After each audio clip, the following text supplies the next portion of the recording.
My EV drivers, fasten your seatbelts. Hi and welcome to Drax's EV Fleet Academy. My name is Geoff Dawson and I'm Head of Product and Innovation at Drax. Over the next couple of weeks, the Drax EV team will be taking you through a course of webinars to help guide your fleet electrification journey. We've created these resources to help you electrify your fleet, whether you're a fleet manager, operator or director. If you have a role or stake in your company's sustainability goals, we hope you'll find this helpful. The past 18 months have had a huge impact on the transport and energy sectors, presenting us with both challenges and opportunities. So we're approaching these sessions with the broader context in mind and how you can plan for it as a fleet manager, operator, and any other roles that have a hand in running a fleet. We've got 4 sessions to support you on your journey to electrifying your fleet, each one covering a different aspect of the process. We'll be releasing them all over the next 2 weeks, and you'll be able to access these sessions to watch and re-watch them at a time that suits. We've also got plenty of resources on our website to help. You can access these through the link on the screen, which you'll also find through the email you'll receive to tell you the next module has launched. So please do take a look in between the sessions. Finally, we're running a private LinkedIn group for course participants this fortnight, where you can chat to each other, discuss course materials, and ask our experts any questions that you might have about fleet electrification and energy. So head over there after you've watched this session and say hi. Also, by joining the group, and you have a chance of winning a luxury carbon neutral staycation with the Quiet Site. We've created the EV Fleet Academy to celebrate the launch of My Electric Vehicles. This is a digital platform that provides fleet managers with all of the relevant real-time data they need to manage their electric vehicles, charge points, and energy data in one place. Focusing only on the information that's relevant to a fleet manager, My Electric Vehicles details how the fleet electric vehicles are performing, flags any issues, and offers solutions as to how to resolve them. Through an interactive map, fleet managers can see both their full fleet of EVs and their charge points, including those that are available, currently in use, or unavailable, for example, due to a fault. My Electric Vehicles can also display the expected range of a vehicle based on its current charge level and identify which charging stations are within range. This allows fleet managers to provide information to their drivers when in transit. So here are the 4 sessions at a glance. Today's session is all about fleet electrification from the driver's perspective. So in today's session, we're going to look at how to engage and support your fleet drivers throughout the introduction of EVs and your responsibilities to them as an employer. There's a lot of information out there about why it's important to make the switch, but because the driver's perspective is such a key part of uptake, we're dedicating day 1 to this topic. At a glance, this is what we're going to cover. So onto the introduction, the pandemic and hybrid working.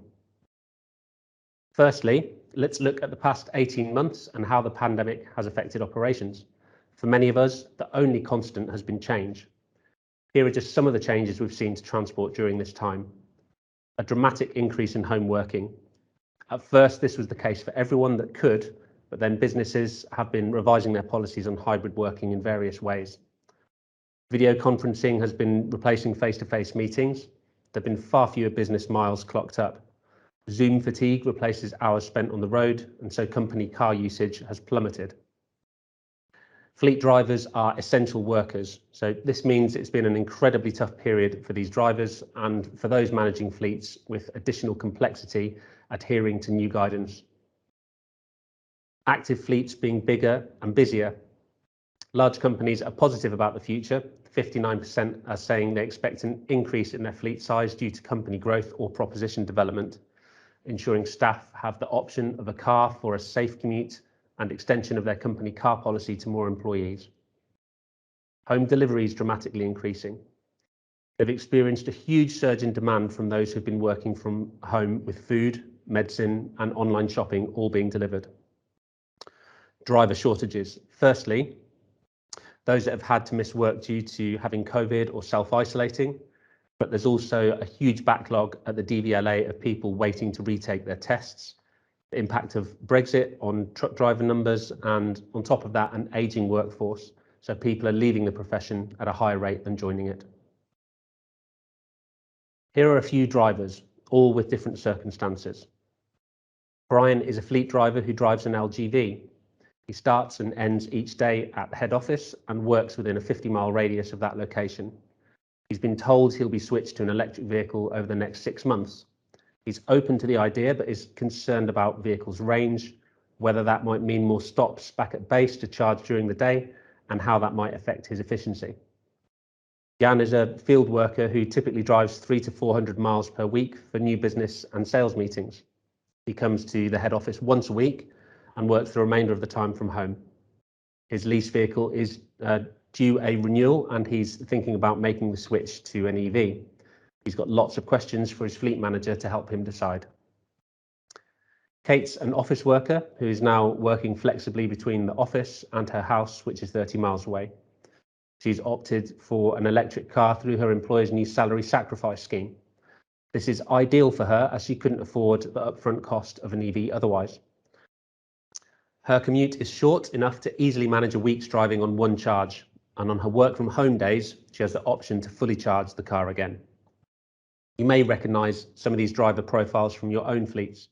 There are, of course, many more scenarios in terms of vehicle usage and requirement and attitudes toward electrification, but it's helpful to have a few faces in mind as we go through this session. During the first lockdown, fewer than 1 in 10 company cars were being driven for work. We're keeping a close eye on how companies decide to bounce back from the pandemic and a mandate for home working. Many are adopting a hybrid model, allowing office-based employees the flexibility to work from home and the office. Companies are coming up with their own version of this. For example, at Nationwide, they've told 13,000 workers they can choose whether they'd like to work under a new flexibility scheme. KPMG have told staff they should work 4 days in the office every fortnight and the rest of the time at client sites or working from home. BT is reducing its number of offices from 300 all the way down to 30, whereas Knight Frank's default will be to have staff back in the office but give employees the choice for more home working. It'll be interesting to see if these large organisations are a barometer for the direction of travel that others will follow. We're yet to see how far the pendulum will swing back to previous norms, but these names can be a trendsetter that other companies may follow. Property prices in rural areas have jumped as people opt for longer commute on fewer days. Recent research by ACAS has found that nearly half of employees are expecting an increase in staff working from home or remotely all week. It looks like a change that is here to stay beyond COVID-19. So does this weaken the case for company cars? Well, this of course has an impact on company car usage, which is drastically reduced. Obviously, commutes were curtailed, but business meetings that usually brought together people from different cities, companies, and even countries were often replaced by video conferencing. I'm sure most people listening on this call will have experienced Zoom fatigue to some level at some point over the lockdown.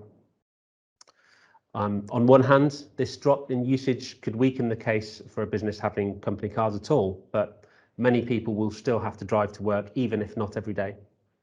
Fewer journeys required, even if those journeys are slightly longer, could actually increase the uptake of EVs. We believe we'll see a new segment of fleet driver emerging because of these changes. The main purpose of a company car may also evolve. As well as business mileage, we may see an increase in the uptake of company car schemes over cash incentives, so being used as an employee engagement tool and as a perk to encourage greener behaviours. When it comes to switching to electric, the new flexible working conditions lend themselves to a home working, home charging type of setup. Fewer trips to the office and big stretches of downtime on the drive allows time for a full charge. So range and charging are less likely to be a barrier. At the same time, the choice of vehicles has been expanding and their range increasing. Plenty of models now have over 200 miles of range on a single charge. Even those who travel further to the office but fewer times a week could find an electric car is now suitable. Consumer interest in electric cars is rapidly gathering pace, yet initial cost remains the highest barrier. So if the employer has a company car scheme that they're eligible for, they're likely to jump at the chance to get one in this way. At the other end of the scale, lots of fleet workers simply didn't have the option to work from home. Some operational fleets have been busier than ever, For example, fleets made up of key workers like utilities, emergency and delivery fleets have been under a lot of pressure. As more of us stay home, a higher demand is placed on fleet vehicles, bringing deliveries and services to the home. Grocery deliveries and food app deliveries both doubled.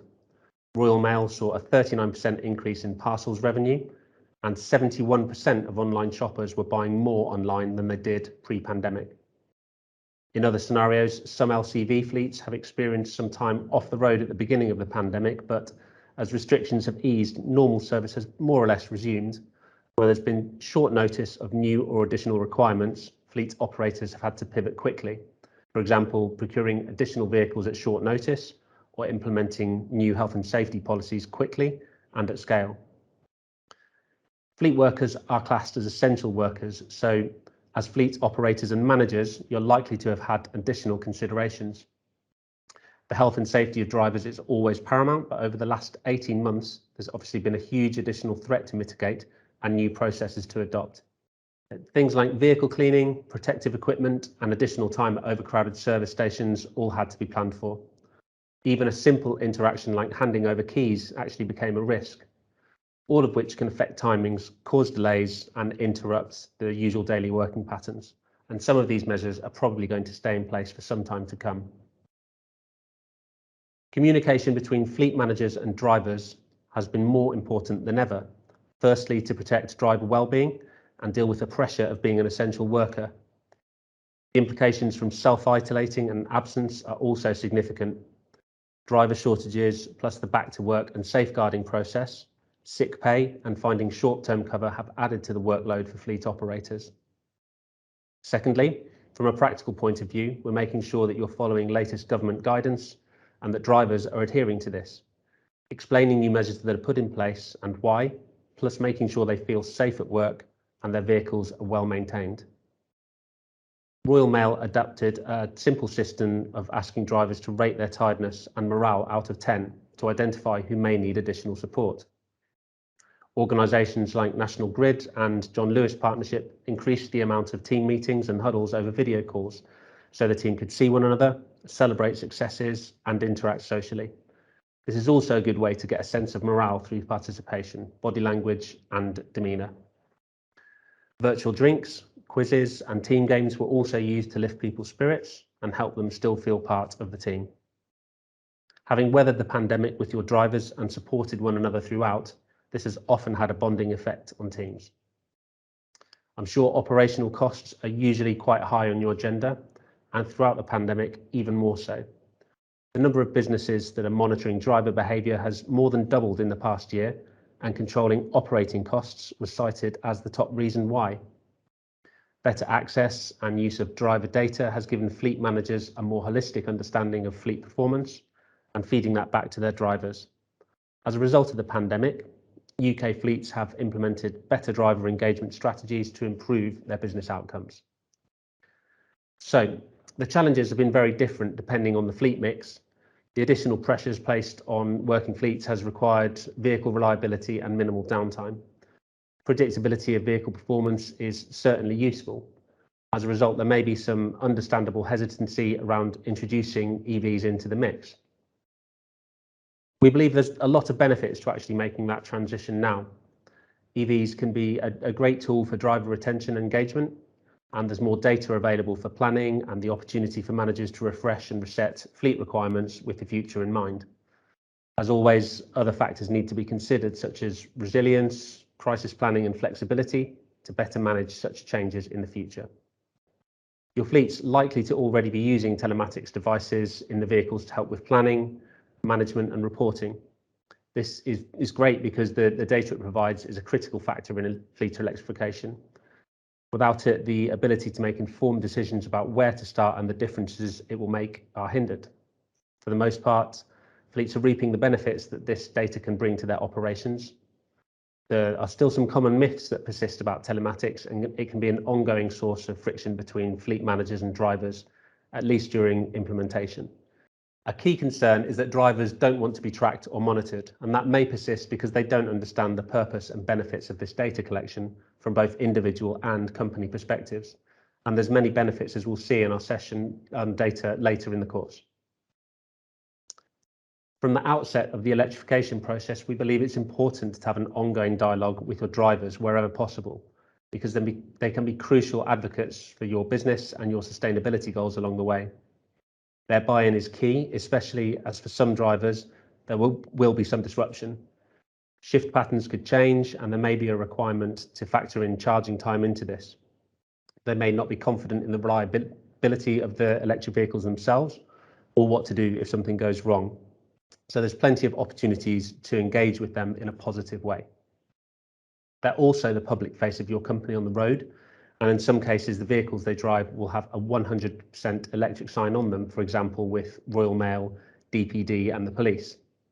So people may even strike up a conversation with them about it. Here's a few ways you can involve them in the switch to EVs. As data gets applied in more ways to help with the switch, you could reassure drivers that their data is protected through the company's privacy policy, and crucially that the data is there to inform and improve safety and efficiency rather than for anything punitive. Inform them on how their data is used, what is visible and how it's used to plan and support them, for example with alleviating range anxiety or ensuring timely or preventative maintenance. The data is key to plotting a course for electrification of the fleet, getting buy-in to the company's sustainability goals, and how their roles influence that gives them a tangible stake in this cause. It is possible that drivers could have access to journey planning tools to enable them to make the most of their EV's range and access to charging en route. So rather than just yourself as the fleet manager having oversight of this data, they can see what you see. Collaborate where possible with your drivers throughout the process.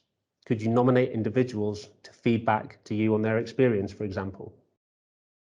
As a fleet operator, you may already be using logistics or planning software to manage your fleet's journeys.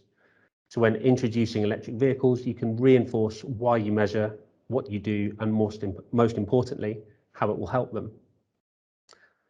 Here's an example from the Drax EV portal, which shows charge point data alongside fleet data.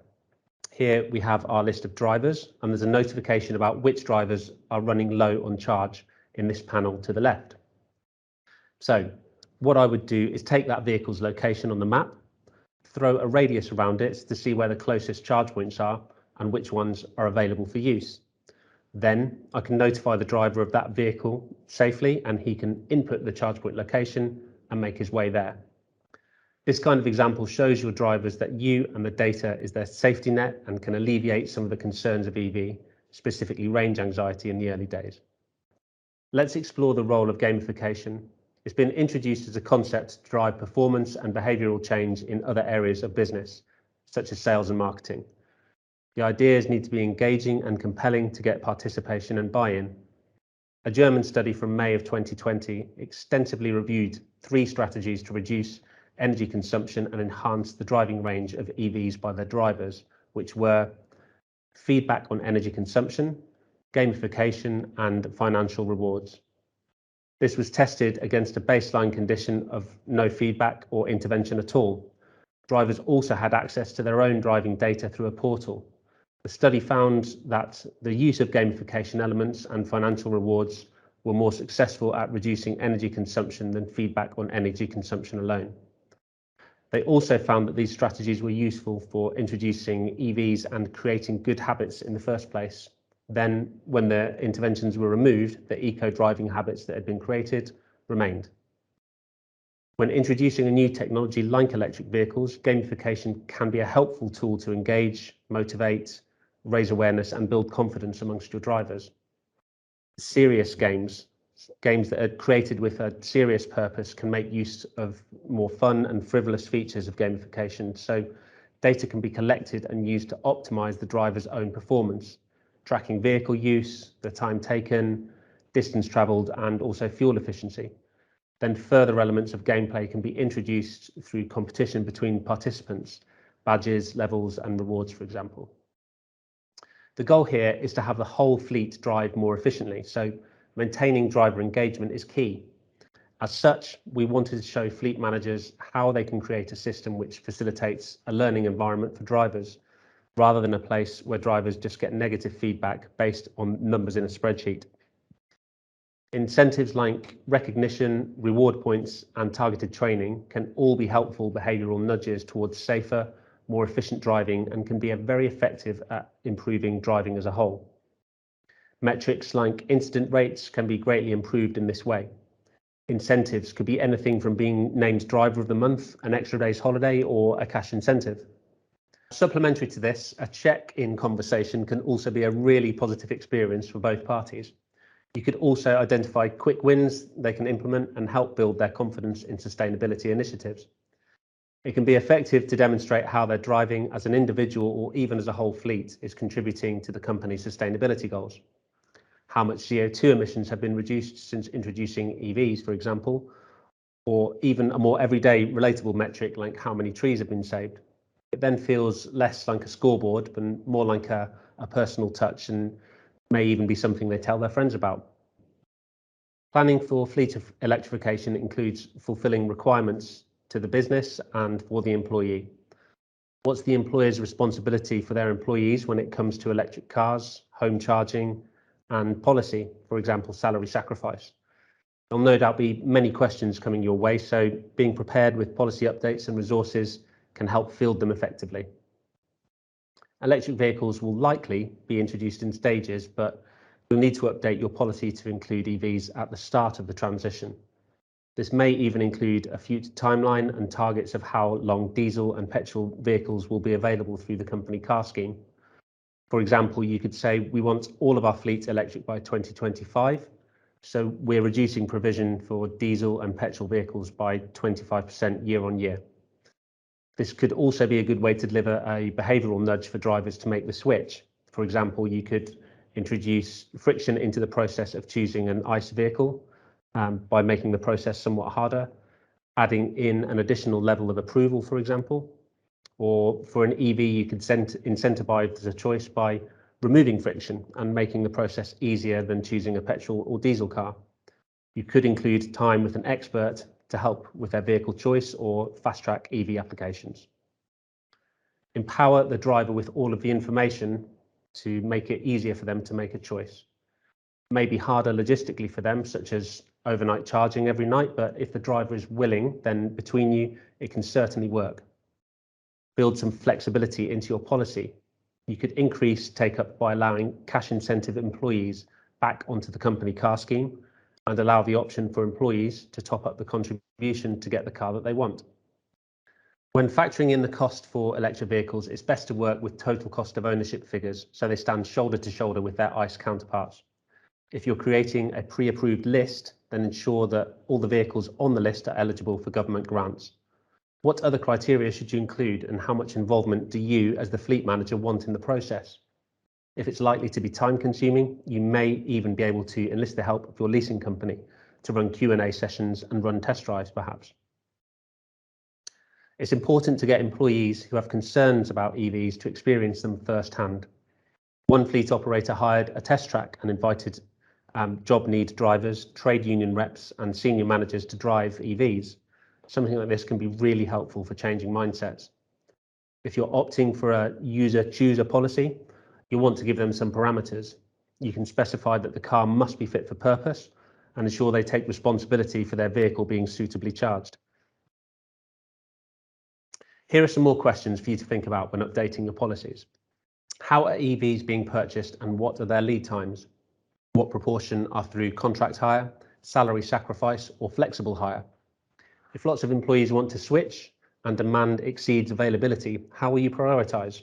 Is it based on business mileage and requirement, seniority, when they expressed an interest, or on vehicle renewal cycles? What is the process when an employee leaves the business? How will you make sure drivers take responsibility for charging and appropriate maintenance? Will there be a declaration for them to sign and training for them to complete? Do you have brand guidelines for representing the company whilst using a branded vehicle? For commercial fleet operators, the fear of raising parking complaints and putting the company's brand reputation at risk. Fuel and tax. As part of updating your company car policy to cover electric vehicles, your fuel policy will also have to adapt. It can be complex to deal with multiple fuel sources, but mileage allowance payments apply to all cars and vans, no matter what fuel type is used. so you can still claim tax-free on business miles clocked up on an electric car. Each financial year, employees can claim 45p up to 10,000 miles and 25p after that. Reimbursement by an employer is tax and NIC free, provided they're not paying more than the approved MAP rates. Advisory fuel rates, or AFR, can still apply to diesel hybrid and petrol hybrid vehicles. There are still some benefits in relation to an electric car that are taxable for the employee. If you, as the employer, pay for their home charge point installation, if you pay to lease their EV's battery, if you pay for their fuel card to use public and private networks. On road tax, fully electric cars don't have to pay any road tax because they don't have any tailpipe emissions. The driver may still need to pay for road tax for some plug-in hybrids. On the other hand, it depends on the CO2 emissions, but this could be anywhere up to £135 per year. Salary sacrifice. With salary sacrifice, ULEVs are eligible for tax benefits if purchased through a salary sacrifice agreement made between employer and employee. So the car payment can be made pre-tax, and the reduction in pay reduces the tax and NIC for both you as the employer and the employee. According to RAC data, 80% of electric vehicle charging currently takes place at home. This could be in part down to the availability of public charging. There is a growing number of charging points in petrol stations, but the geographical distribution is currently uneven. Nevertheless, home charge points are essential, cheaper and more convenient for EV owners unless they're in an operational fleet. Here are a few factors to consider with installation and things to make your employees aware of when they're considering an electric vehicle. With timings, installations can take up to 6 weeks from start to finish, including safety checks and applying for grid operator permissions. Costs. There's financial support available from the government. People who own, lease, or have ordered an electric vehicle subject to a list of eligible models can apply for the grant for the installation of a home charge point at their home, as long as they have off-street parking. The Electric Vehicle Home Charge Scheme, or EVHS, provides a 75% contribution to the installation of one charge point, which is capped at £350. It's a one-off grant depending on which speed and whether a tethered or other untethered option is required. Home charging point can cost between £500 and £800 typically. This funding has very recently been announced as ceasing to be available from April 2022. Energy tariff. The home energy bills will increase. It'll still be cheaper than a public charge point, but it may be worth them reviewing their tariff and opting for a more suitable one. There are specialist EV tariffs available as well. If they're able to charge their vehicle overnight, they should be able to benefit from cheaper off-peak prices. Charge point management. It's worth considering options around managing chargers installed at home. Will you offer a discounted charger to employees? It's possible to link home chargers to the same management system as workplace chargers. Sharing a common platform can reduce costs, optimize charge point operation, and allow remote monitoring and maintenance. It may also be desirable to set up a method for easily reimbursing your drivers for home electricity used to charge company vehicles. Employees may look to you for support or information to help them decide what's best for their situation. This is where it could be useful to have all of the relevant resources available to them in a portal or guide or with a partner organisation that can help with their expertise. If an employee has a rental property or doesn't have a driveway, for example, then you may have to offer them additional support. This final section of today's session looks at the ongoing maintenance of the vehicle and safety of the driver. Electric and hybrid vehicles help fleets become more sustainable, as we've discussed, but they could bring a higher repair cost to the employees who are driving them if they aren't given adequate training and support. When they're maintained effectively, the cost of maintaining an electric vehicle is actually 70% less than an ICE vehicle. This is because EVs have only about 200 moving parts compared to around 1,500 moving parts on combustion vehicles. This allows for a more efficient distribution of the energy. This means less wear and tear and less downtime ultimately.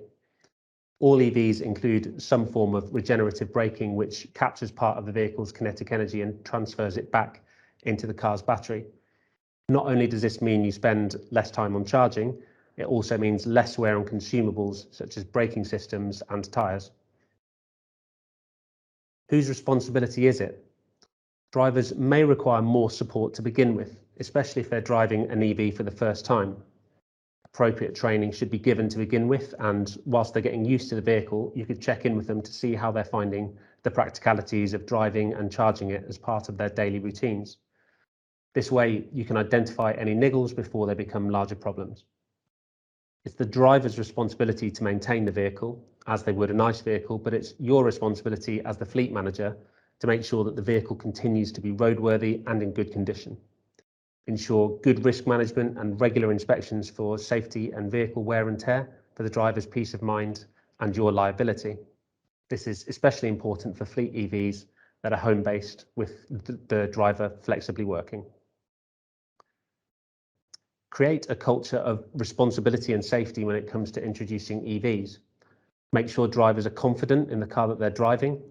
This could be done through things like training and inductions in the first instance, targeted refresher courses and regular feedback, additional support for those who have had collisions, near misses, or those who require help identified through the telematics data that you'll be receiving.